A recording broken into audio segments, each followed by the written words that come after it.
اللہ تعالیٰ جل شانہ نے قرآن مجید میں ارشاد فرمایا کہ جو اللہ سے ڈرے، تقوی اختیار کرے، ہم اس کے لیے راستہ نکال دیتے ہیں، اور جو اس پر بھروسہ کرے وَمَن يَتَوَکَّلْ عَلَى اللَّهِ فَهُوَ حَسْبُهُ، اور جو اللہ پر بھروسہ کر لے، اس پر توکل کر لے، اللہ تعالیٰ اس کے لیے کافی ہو جاتا ہے۔ وَيَرْزُقُهُ مِنْ حَيْثُ لَا يَحْتَسِبُ، اور وہ اس کو وہاں سے دیتا ہے جہاں سے اس کو گمان بھی نہیں ہوتا۔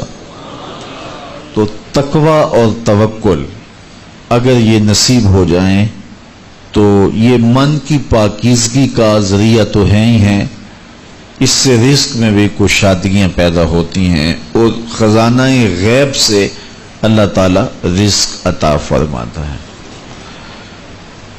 رزق کی برکت کا ایک بہت بڑا ذریعہ شکر ہے، شکران نعمت۔ جب ہمیں نعمتیں ملتی ہیں تو ان پر اللہ کا شکر ادا کریں، تو اس کا عملی نتیجہ یہ ہے کہ پھر ہمیں برکتیں نصیب ہوں گی۔ فرمایا لَئِن شَكَرْتُمْ لَأَزِيدَنَّكُمْ، اگر تم اس کی نعمتوں کا شکر ادا کرو گے تو وہ تمہیں اور زیادہ عطا فرمائے گا۔ اس نے ہمیں جو نعمتیں عطا کی ہیں اتنی زیادہ ہیں کہ ہم ان کو شمار بھی نہیں کر سکتے۔ فرمایا گیا کہ اگر ان کی نعمتوں کو تم گننا چاہو تو گن نہیں سکتے ہو۔ تو اس نے ہماری ضروریات کو پورا کیا ہے۔ جو سب سے زیادہ ہماری ضرورت، مادی ضرورت ہے اس دنیا کے اندر، وہ آکسیجن ہے، اور وہ کسی کو آکسیجن کا سلنڈر اپنے ساتھ نہیں رکھنا پڑتا۔ اللہ تعالیٰ نے اس کی اتنی فراوانی کی ہوئی ہے کہ جہاں بھی جائیں اس کو تازہ آکسیجن میسر ہے۔ تو یہ جتنی زیادہ ضروری تھی اس قدر ہی زیادہ فراواں ہمارے لیے رکھی گئی ہے۔ اگر ہمیں آکسیجن خریدنی پڑتی تو ایک آدمی کو ایک دن میں کتنے سلنڈر چاہیے تھے، اور پھر کس قدر زندگی میں دقت اور مشقت آ جاتی۔ اس کے بعد دوسری چیز جو ہمیں چاہیے وہ ہے پانی۔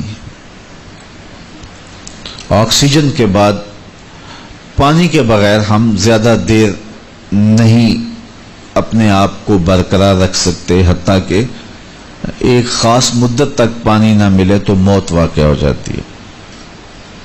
تو پانی کو بھی فراواں رکھا گیا ہے۔ آسمان سے بھی پانی برستا ہے، زمین سے بھی پانی نکلتا ہے، چشموں سے بھی پانی پھوٹتا ہے، برف بھی پگھلتی ہے، دریا بھی بہتے ہیں۔ تو اللہ نے اس کے لیے بہت سارے اسباب رکھے ہیں تاکہ ہم پانی سے محروم نہ رہیں۔ تیسری چیز ہماری ہے خود کی چیزیں، کھانے کی چیزیں جو ہماری ضروریات ہیں۔ تو وہ بھی دن میں کم از کم ایک مرتبہ تو ہمیں ضروری چاہیے، اور صحت کو اچھا رکھنے کے لیے 2 مرتبہ چاہیے۔ اس کے لیے تھوڑا سا تردد کرنا پڑتا ہے، محنت کرنی پڑتی ہے۔ اس کے بعد پھر ہماری رہائشی ضرورتیں ہیں، ہمارے لباس کی ضروریات ہیں۔ تو جتنی ضرورت زیادہ اہم ہے ہماری، اس قدر ہی اس کا حصول آسان رکھا گیا۔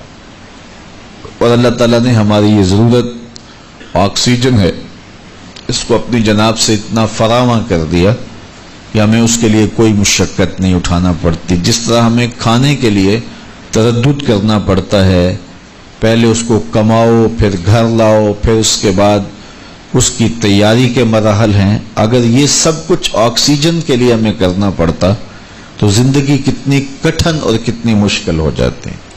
تو یہ اس کی کرم نوازیاں ہیں کہ اس نے ہمارے لیے اس کو آسان رکھا ہے۔ تو کہا اگر تم تقوی اختیار کرو اور اللہ تعالیٰ جل شانہ پر توکل اور بھروسہ کرو تو تمہیں وہ وہاں سے رزق دے گا جہاں سے تمہیں گمان بھی نہیں ہوگا۔ اللہ کے محبوب نے ارشاد فرمایا اگر تم اللہ پر توکل کرنے کا حق ادا کرو وہ تمہیں ایسا رزق دے جیسا پرندوں کو دیتا ہے، کہ جب وہ صبح اپنے گھونسلے سے نکلتے ہیں تو خالی پیٹ ہوتے ہیں. انسان کو تو پتہ ہے کہ میں نے کمائی کے فلاں اڈے پہ جانا ہے، دکان پہ بیٹھنا ہے، فیکٹری میں جانا ہے، فلاں جگہ مزدوری کرنی ہے، لیکن ان کو کچھ پتہ نہیں ہوتا کہ ہم نے کہاں جانا ہے. لیکن فرمایا کہ جب صبح نکلتے ہیں تو خالی پیٹ ہوتے ہیں، اور جب واپس شام کو پلٹتے ہیں تو ان کے پیٹ بھرے ہوئے ہوتے ہیں.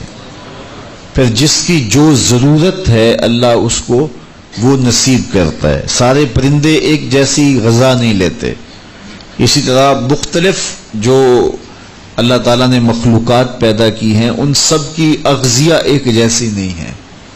کچھ پرندے کچھ کھاتے ہیں، کچھ کھاتے ہیں. اللہ سب کو ان کی ضرورت باہم پہنچاتا ہے.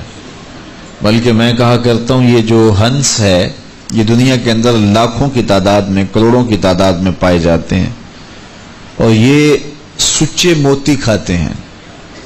اور ہم اگر کسی دوائی میں استعمال کرنے کے لیے ہمیں مطلوب ہوں تو ہزاروں لاکھوں روپے دے کے ہم کسی سے لیں تو پھر بھی بعض کا یقین نہیں ہوتا کہ یہ خالص ہیں یا ناخالص ہیں. لیکن اس جانور کو اپنے پیٹ بھرنے کے لیے یہ موتی روزانہ صبح و شام چاہیے ہوتے ہیں. اور ایک جانور نہیں، دنیا کے اوپر کروڑوں ہیں. میرا رب ہر روز ہر ایک کی ضرورت کو پورا فرماتا ہے. تو جس کی جو ضرورت ہے وہ پوری ہوتی ہے. بن توکل پنچھی اڑ دے، خرچ نہ پلے زیرا ہو. جب وہ گھر سے اڑتے ہیں تو تروح حماسن، جب وہ اڑتے ہیں تو خالی پیٹ ہوتے ہیں. وتغدو بتانن، اور جب وہ شام کو آتے ہیں تو ان کے پیٹ بھرے ہوئے ہوتے ہیں. تو کوئی اڈا رزق کا مخصوص ان کے لیے نہیں ہے، اور سب سے اچھا کھاتے ہیں.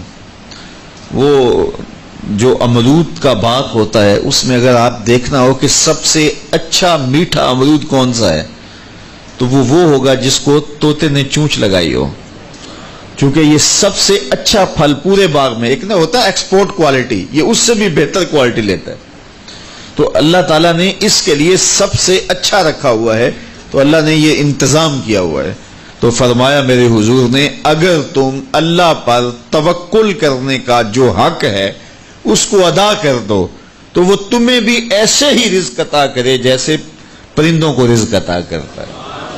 اگر توکل تمہیں نصیب ہو. حضرت رابعہ بصریہ کہ ہاں مہمان آئے تو انہوں نے خادمہ نے کہا حضرت مہمان آئے ہیں تو ان کے لیے کیا کیا جائے. کہا انہیں کھانا کھلاؤ. تو کہا کہ حضرت صرف ایک روٹی پڑی ہوئی ہے، تو مہمان 4-5 ہے، کم از کم 8-10 روٹیاں چاہیے. تو فرمایا اچھا اس روٹی کو اللہ کی راہ میں خیرات کر دو. تو خیرات کر دیا گیا. تھوڑی دیر کے بعد دروازے پہ دستک ہوئی. من الباب، دروازے پہ کون ہے؟ کہا فلاں کا فرستادہ غلام ہوں، میرے آقا نے آپ کے لیے کھانا بھیجا ہے. خادمہ نے کھانا وصول کیا اور کپڑا اٹھایا، گنا تو 4 روٹیاں تھیں. تو خادم سے کہا جلدی جلدی اس کو واپس کر دو، اس کے آقا نے کسی اور گھر بھیجا ہوگا، یہ غلطی سے ہمارے گھر آ گیا. کھانا واپس کر دیا. پھر دروازے پہ دستک ہوئی. پوچھا من دق الباب، دروازہ کس نے کھٹکھٹایا؟ کہا فلاں کا فرستادہ غلام ہوں. خادمہ نے کھانا وصول کیا. حضرت رابعہ نے کپڑا اٹھایا تو گنا تو 6 روٹیاں تھیں. کہا اس کے آقا نے کسی اور ہاں بھیجا ہوگا، یہ غلطی سے ہمارے گھر آ گیا. کھانا واپس کر دیا. پھر دروازے پہ دستک ہوئی تو پوچھا دروازے پہ کون ہے؟ کہا فلاں آقا کا بھیجا ہوا غلام ہوں. اور انہوں نے کہا یہ کھانا حضرت رابعہ کو دے کے آنا ہے. تو خادمہ نے وصول کیا. حضرت رابعہ نے کپڑا اٹھایا، گنا تو 10 روٹیاں تھیں. کہا ہاں یہ کھانا ہمارا، اس کو رکھ لو اور مہمانوں کو کھلا دو. کہا حضرت پہلے 2 بھی تو آپ کا ہی نام لیتے تھے اور اسی دہلیز پہ آئے تھے. کہا میرے رب کا وعدہ ہے جو 1 دیتا ہے میں اس کو 10 دیتا ہوں. تو پہلے 4 روٹیاں تھی، پھر 6 روٹیاں تھی. میں نے کہا مالک 10 دے گا تو تیری بندی وصول کرے گی. تو اگر اس پہ توکل قائم ہو جائے، اس پہ بھروسہ قائم ہو جائے تو پھر یرزقہ من حیث لا یحتسب، وہ وہاں سے دیتا ہے جہاں سے بندے کو گمان بھی نہیں ہوتا. تو توکل اللہ پر قائم کیجئے گا. کاروبار ضرور کیجئے گا.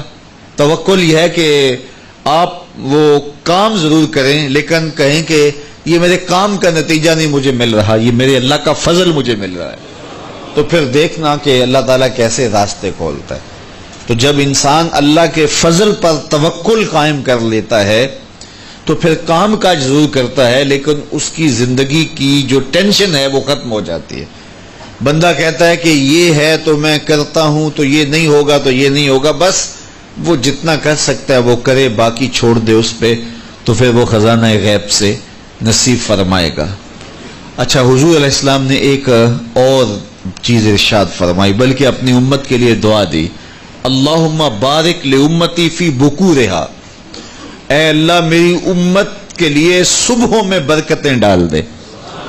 جو کام صبح کیے جاتے ہیں ان کاموں میں بڑی برکت ہے، جو کام جو ہے وہ دیر سے کیے جاتے ہیں، رات کو کیے جاتے ہیں، دوپہر کے بعد کیے جاتے ہیں، ان میں وہ برکات نہیں رکھی گئی جو حضور کی دعا سے صبح کے کاموں میں برکت رکھی گئی ہے۔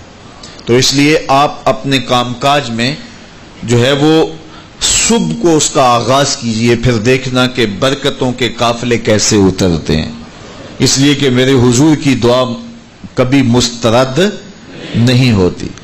اجابت کا صحرا، عنایت کا جوڑا، دلہن بن کے نکلی دعائے محمد صلی اللہ علیہ وسلم۔ اللہم بارک لامتی فی بکورہا، اے اللہ میری امت کی صبحوں میں برکتیں ڈال دے۔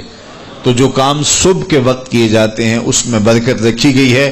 اگر آپ چاہتے ہیں کہ ہم آسودگی حاصل کریں تو پھر اپنے کاموں کا آغاز صبح سے کیجئے۔ اللہ اکبر، اس کی برکات آپ کو نصیب ہوگی۔ اور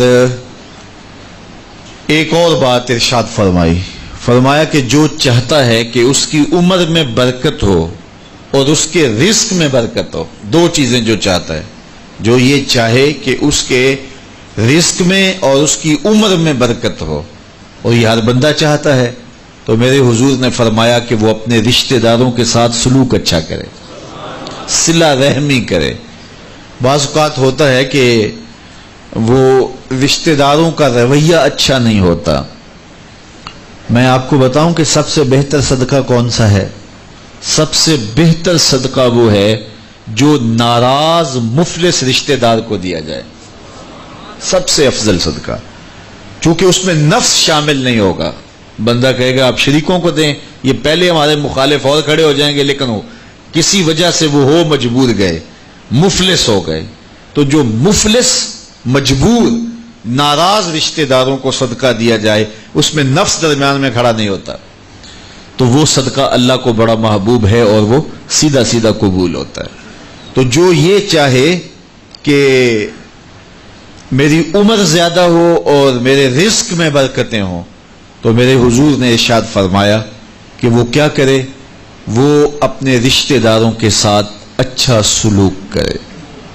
صلہ رحمی کی تلقین کی گئی، اس سے آسودگی بھی نصیب ہوتی ہے اور یہ ایک اچھے معاشرے کی تشکیل کی ضمانت بھی ہے، اور اس سے رزق اور عمر میں برکتیں بھی نصیب ہوتی ہیں۔ اچھے اور صالح رزق کے لیے میں نے کل بھی ایک روایت آپ کے سامنے پیش کی تھی، وہ بھی علماء نے لکھی کہ دو بھائی تھے، ایک کام کاج کرتا تھا، دوسرا حضور کے پاس بیٹھا رہتا تھا۔ تو اس نے آ کے شکایت کی کہ حضور یہ میرا بھائی ہے، یہ میرے ساتھ کوئی مدد ہی نہیں کرتا، یہ آپ کے پاس ہی بیٹھا رہتا ہے۔ تو حضور نے فرمایا کہ شاید اللہ اس کے صدقے سے تجھے رزق دیتا ہو۔ تو جو دین کے لیے بھائی لگ جائیں، رشتہ داروں میں، اعزاء و اقربا میں، یا ویسے ہی طلباء کے لیے آپ اگر شامل ہو جائیں تو پھر وہ آپ کے کاروبار میں، رزق میں برکت کا سبب و ذریعہ ہو جائے گا۔ ایک اور چیز حضور نے فرمائی، حل تنصرون و ترزقون الا بدعفائکم، فرمایا تمہیں جو رزق دیا جاتا ہے اور بعض امور میں تمہاری مدد کی جاتی ہے، اور مشکل حالات ہوتے ہیں، حالات ٹال دیے جاتے ہیں، میرے حضور نے فرمایا تمہیں پتہ ہے وہ ایسا کیوں ہوتا ہے؟ حل تنصرون و ترزقون، تمہیں جو رزق بھی دیا جاتا ہے، بعض اوقات ایسا ہوتا ہے ایک بندہ بڑی محنت کرتا ہے، نتائج نہیں ملتے، ایک بندے کی تھوڑی محنت ہوتی ہے لیکن دروازے کھلتے چلے جاتے ہیں، مشکل میں پھنس جاتا ہے، کوئی ایسا سبب لگ جاتا ہے کہ راستے کھل جاتے ہیں۔ تو بندہ کہتا ہے کہ پتہ نہیں یہ کیا ہوا، تو حضور نے فرمایا کیا جانتے ہو حال تنصرون و ترزقون، تمہاری یہ جو مدد ہوئی اور تمہیں جو رزق کی کشادگی عطا کر دی گئی یہ کیوں ہوئی ہے پتہ ہے؟ الا بدعفائکم، کہا تم معاشرے کے جن کمزور لوگوں کی مدد کی ہے یہ ان کی دعاؤں کا نتیجہ ہے۔ اپاہج، کمزور، لاچار، اراملہ، یتامہ، مساکین۔ یار جب کوئی شخص کسی یتیم کی مدد کرتا ہے اور ان کے گھر میں چولہا جلتا ہے تو عرش کا رب کتنا راضی ہوتا ہے۔ جب کوئی دکھیے کے کام آتا ہے اور اس کی اعانت کرتا ہے تو پھر وہ راضی ہو جاتے ہیں۔ غریب پھنسے ہوئے ماں باپ، گھر بیٹی جوان ہو رہی ہے اور بڑھاپے کی طرف اس کا رخ ہو رہا ہے اور ان کے پاس ہمت نہیں ہے کہ ان بیٹی کو اٹھا سکیں، تو کوئی صاحب ثروت چپکے میں جا کے ان کی مدد کر دیتا ہے کہ تیری بیٹی میری بیٹی ہے اور اس کو تو نے گھر کی دہلیز سے اٹھانا ہے، تو پھر وہ ایک دم خوش ہو جاتا ہے اور آسودہ ہو کے اس کا انتظام کرتا ہے اس کی شادی کا۔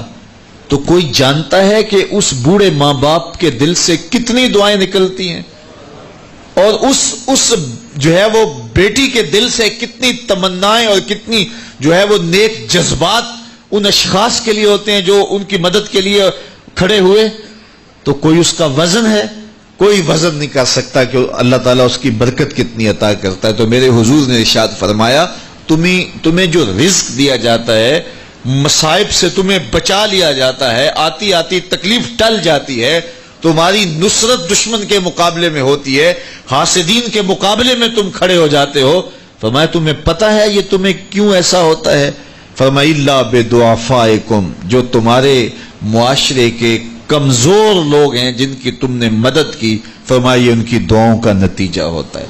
ان کے اٹھے ہوئے ہاتھ اللہ کبھی خالی نہیں موڑتا ہے۔ اس لیے لاچار لوگوں کی، دکھی لوگوں کی، بے بس اور بے آسرا لوگوں کی مدد کے لیے کھڑے ہو جایا کرو۔ وہ کسی نے کہا تھا کہ بڑوں کی بڑی بڑی خدمتوں سے وہ سکون نہیں ملتا جو چھوٹے چھوٹے لوگوں کی چھوٹی چھوٹی خدمتوں سے مل جاتا ہے۔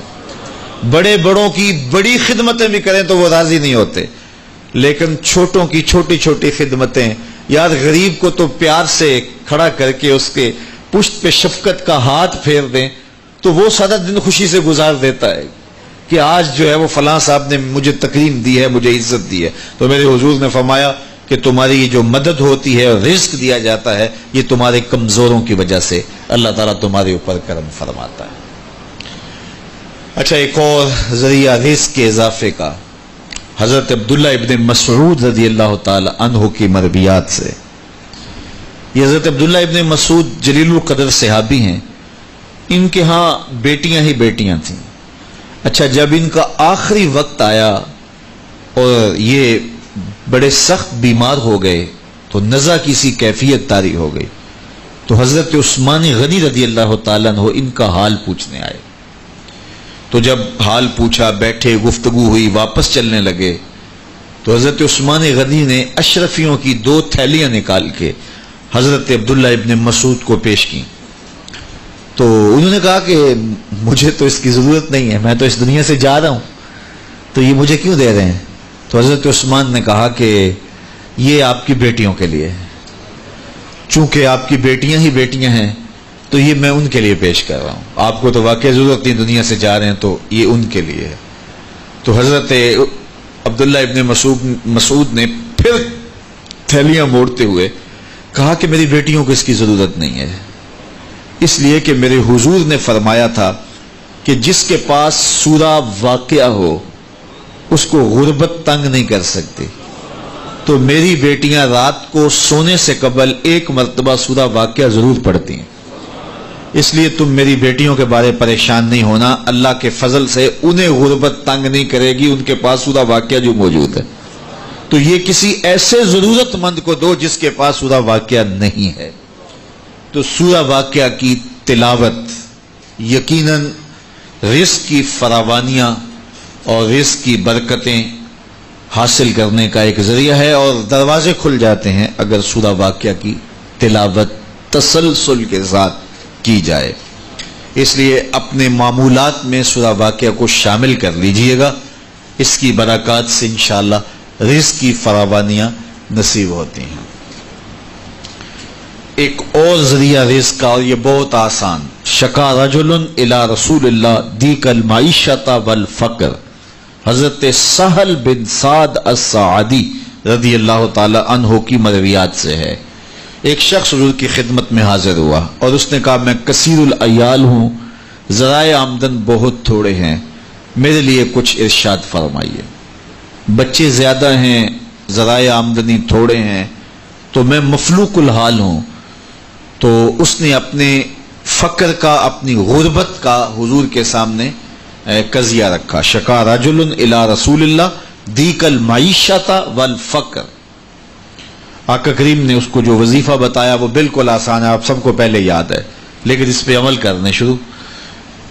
قال اذا دخلت الدار فسلم علی، کہا جب گھر جائے تو گھر میں داخل ہونے لگے تو گھر والوں کو السلام علیکم کہہ دیا کرو۔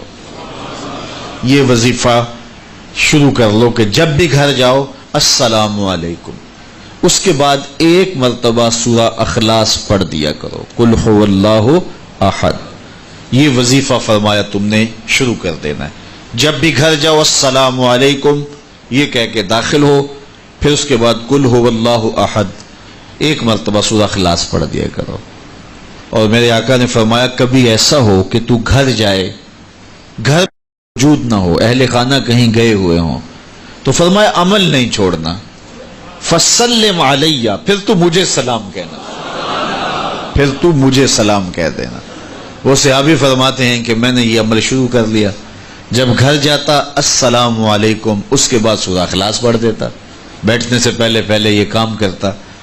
اور کبھی ایسا ہوتا میں گھر نہ جاتا، گھر والے گھر نہ ہوتے، پھر تو مجھے چائے چڑھ جاتا، پھر میں حضور کو سلام کہتا۔ اللہ اکبر۔ حضرت ملا علی قاری نے شرح شفا میں لکھا ہے، جو حضرت قاضی ایاز مالکی اندلسی علیہ رحمہ نے لکھا ہے شفا میں، کہ جب گھروں کو جاؤ تو حضور کو سلام کرو، تو اس کی شرح میں لکھتے ہیں حضور کو سلام کیوں کرو، تو وہ کہتے ہیں لِأَنَّ رُوحَهُ علیہ السلام موجود فی بیوت المسلمین، اس لیے کہ حضور کی روح کا فیضان مومنین کے گھر میں موجود ہوتا ہے۔ اللہ اکبر۔ اس لیے حضور کو سلام کرو۔ وہ کہتا ہے جب کوئی نہ ہوتا میں حضور کو سلام کرتا۔ وہ اپنے نام لیواؤں کو تنہا چھوڑتے کب ہیں، جہاں ہم دم نہ ہو کوئی وہاں سرکار ہوتے ہیں۔ تو کہا اس کے بعد سورہ اخلاص پڑھ دیتا۔ یہی میرا عمل رہا۔ پھر اس کا فائدہ کیا ہوا؟ وظیفہ حضور نے بتایا تھا، اور جب بھی جاتا السلام علیکم سورہ اخلاص، کوئی نہیں ہے تو حضور کو سلام اور سورہ اخلاص۔ کہتے میں نے عمل شروع کر دیا، حتی افاد اللہ جیرانہ، اس عمل کی برکت سے میں نے تو امیر ہونا ہی ہونا تھا، میرے ہمسائے بھی امیر ہو گئے۔ ایسی برکتیں، ایسی رحمتیں اتری کہ میرے ہمسایوں کے ہاں بھی فراوانیوں اور برکتوں کا نزول ہونے لگا۔ اسی طرح رزق کی فراوانی کا ایک اور ذریعہ ہے، اور وہ یہ انفاق فی سبیل اللہ۔ جب اللہ کی راہ میں آپ خرچ کریں گے تو پھر اس سے رزق بڑھتا ہے، جبکہ ہماری عقل و خرد کے فیصلے یہ ہیں کہ مال میں سے کچھ نکالا جائے تو ہمارا ریاضی اور حساب یہی کہتا ہے کہ کچھ کم ہوتا ہے، ہمارے کیلکولیٹر کا نتیجہ بھی یہی ہے، ہمارا اکاؤنٹنٹ بھی یہی کہتا ہے کہ اتنے نکال دو گے تو باقی اتنے بچیں گے۔ لیکن میرے حضور نے فرمایا کہ میں قسم اٹھا کے کہتا ہوں کہ صدقے سے مال کم نہیں ہوگا۔ ہمارے بزرگ فرمایا کرتے تھے کہ وہ پرانے زمانے میں کنویں سے پانی نکال کر کے کھیتیاں سیراب ہوتی تھیں، بعد میں یہ جو ہے وہ ٹیوبل آ گئے تو ان کی ضرورت نہ رہی، لیکن وہ کنویں کافی دیر لوگوں نے بند نہیں کیے تھے کہ پتہ نہیں کبھی پھر ان کی ضرورت دوبارہ نہ پڑ جائے، تو دیر تک وہ کنویں ہم نے بھی دیکھے، اب تو تقریباً بند ہو گئے، لیکن آج سے 10-15 سال پہلے چلے جائیں تو ہر گاؤں میں کنووں کے نشانات موجود تھے، اور بعض میں وہ پرانی مالا بھی لٹک رہی ہوتی تھی، وہ ٹنڈے وغیرہ، تو پرانے کنویں ہم نے دیر تک دیکھے، تو ان کنووں کو کسی نے بند نہیں کیا تھا، دیر تک وہ جاری رہے۔ تو میرے بزرگ فرمایا کرتے تھے کہ اب ان کنویں سے پانی نکالو تو گدلا بھی ہے، میلا بھی ہے، اور بہت نیچے بھی چلا گیا ہے، جبکہ انہی کنووں کا پانی تازہ بھی تھا اور شفاف بھی تھا اور بہت اوپر بھی تھا۔ کہا جب یہ کنویں باہر فیض دیتے تھے نیچے سے سوتے پھوٹتے تھے، جب انہوں نے باہر دینا چھوڑ دیا اللہ نے بھی عطا کرنا چھوڑ دیا، اب یہ بند ہو گئے۔ تو رزق کا معاملہ بھی یہ ہے، جب اس کی راہ میں دیتے رہو گے تو اللہ عطا کرتا رہے گا۔ یہ دیکھیے کھیتی کے پتے کاٹتے ہیں، وہ اس سے پھل زیادہ ہوتا ہے لیکن پھر دوبارہ انہی پتوں پہ پتے اگاتے ہیں۔ تو کبھی ایسا نہیں ہوا کہ پھل توڑنے سے ختم ہو گئے ہوں، توڑیں تو اس کی جگہ جو ہے وہ نیا۔ اگر آپ بھینس کو جو ہے وہ دودھ نہ نکالیں گے تو وہ بیمار پڑ جائے گی، تو اگر نکالیں گے تو تھوڑی دیر کے بعد پھر وہاں دودھ آ جائے گا۔ تو یہ اللہ کا نظام ہے، اگر تمہارے ہاتھ سے پیسہ نکلتا رہا تو پھر اللہ تمہیں فراوانی عطا کرتا رہے گا۔ بندہ کہتا ہے کہ میں جوڑوں تو برکت ہوگی، میرا رب کہتا ہے تم خرچ کرو گے تو برکت ہوگی۔ تو اس لیے اس کی راہ میں خرچ کرتے رہنا، اس کی راہ میں دیتے رہنا رزق کی فراوانی کا سبب ہے۔ ایک اور وظیفہ میں آپ کو بتا دیتا ہوں، ہم اپنے جتنے بھی پیر بھائی ہیں سب کو تاکیداً کہتے ہیں کہ مالی مشکلات کے لیے اور گھریلو دیگر مشکلات کے لیے یہ وظیفہ پڑھا جائے، اور وہ یہ ہے کہ نماز مغرب کے بعد 21 مرتبہ سورۃ الکوثر کی ما بسم اللہ تلاوت کی جائے، اول آخر دوشی پڑھ لیا جائے اور پھر 21 مرتبہ سورہ کوثر کی تلاوت کی جائے۔ یہ عمل معمول زندگی بنا لیا جائے تو اس کا عملی نتیجہ یہ ہوگا کہ اللہ تعالیٰ جل شانہ اولاد کو بھی فرما بردار رکھے گا، اس کے نتیجے کے اندر جو ہے وہ رزق کاروبار میں بھی برکتیں ہوں گی، اس کے نتیجے کے اندر حاسدین دشمنوں کے شر سے بھی نجات رہے گی، اور اس کے نتیجے کے اندر اللہ تعالیٰ جو ہے وہ امور دینی میں بھی برکتیں عطا فرمائے گا۔ تو یہ ایک مؤثر ذریعہ ہے، اور اگر کسی کو مسائل زیادہ ہوں تو وہ ہر نماز کے بعد یہ عمل کر سکتا ہے، ورنہ مغرب کے بعد 21 مرتبہ سورہ کوثر کی تلاوت کرنے سے بہت ساری برکات حاصل ہوتی ہیں۔ لا حول ولا قوت الا باللہ، اس کا یہ وظیفہ میرے حضور نے خود بتایا، اور اس کی یہ 99 بیماریوں کا علاج ہے، اور میرے حضور نے فرمایا کہ یہ وظیفہ میں نے کہاں سے لیا ہے؟ حضور فرمایا کہ عرش الہی کے نیچے ایک خزانہ ہے، خاص خزانہ، فرمایا یہ وظیفہ مجھے وہاں سے ملا ہے، اور اس میں 99 بیماریوں کا علاج ہے، اور اس میں سب سے کم درجے کی بیماری ہم اور غم ہے۔ تو اللہ تعالیٰ جل شانہ ہمیں جس طرح دنیاوی اسباب ہمارے پیش نظر ہوتے ہیں تو روحانی امور کے ذریعے سے بھی ہم برکتوں کے حصول کو آسان کر سکتے ہیں۔ اللہ میرے لیے آپ کے لیے ہر طرح کی کشادگیاں عطا فرمائے، ایسے فقر سے بچائے محفوظ رکھے جو کفر تک پہنچا دیتا ہے، اور ایسی دولت سے بھی بچائے جو دولت قارون بنا دیتی ہے۔ اللہ ہمیں دولت عثمان عطا کرے، اور اگر قسمت میں فقر ہے تو پھر فقر سلمان عطا کرے، پھر فقر بلال نصیب کرے، پھر فقر ابو ذر عطا کر دے۔ تو اللہ ہم سب کو دنیا آخرت کی بہتریاں بہاریں نصیب فرمائے۔ دعا کے لمحات اب قریب ہیں، جب بندے اللہ کے حضور ہاتھ اٹھا کے دعا مانگتے ہیں تو بندوں کے اٹھے ہوئے ہاتھ اللہ کبھی خالی نہیں موڑتا۔ دعا ہر صورت قبول ہوتی ہے، یا تو یہ کہ جو مانگا ہے وہ مل جاتا ہے، یا جو مانگا ہے وہ نہیں، اس کے بدلے میں کچھ اور عطا کر دیا جاتا ہے، یا پھر جو مانگا ہے وہ فوری نہیں ملتا، کچھ دیر کے بعد عطا کیا جاتا ہے، یا پھر دعا ذخیرہ کر لی جاتی ہے اور اس کا صلہ آخرت میں دیا جائے گا۔